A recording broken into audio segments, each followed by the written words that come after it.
আমি আছি এখন ডাম্পিং এরিয়া। হ্যালো গাইস, আপনারা সব ভালো আছেন তো? আজকে আমি আছি ডাম্পিং এরিয়া ডাম্পিং করার লাগিয়া। আর রোদে উঠিছে, সকাল সকাল ঠান্ডা লাগছে, একটু করে রোদে উঠে গেছে, দেখে বাক্কা ভাল লাগলো। আর দেখো কত নিচে যার এখন বোল্ডার দেখে আমি ডর করে গিয়া দেখো কিভাবে ইয়ে যার যার যার গেছে বড় বোল্ডার। তা বহুত বড় বড় বোল্ডার যার। चला इतना काटी में। তে আজকে আমার তেল নেওয়া পড়ছে হসাইট, জিসিবি দিয়ে তেল নিতে লাগে।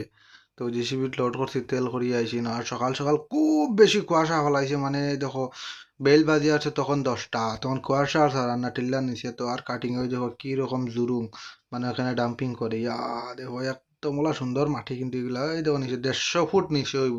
আর বাংনি দিছে এগুলা, ও পুরা বাঙ্গিয়া দাঁড়িয়ে নিছে, একদম পুরা স্লাইটিং লখানো হয়ে গেছে। বহুত ডর কাছে ডাম্পিং করা যায়, মানে গাড়ি চালানি।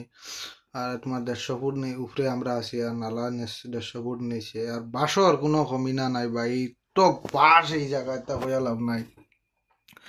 আর ওই তো ডিসিবি দিয়ে না হলে ফেলাইছি তেলের দাম সুম সারা। ও মেশিনে উঠে এখন আবার আগে দিয়ে এখন যাইমু গিয়া, এখনো গিয়া আবার তেল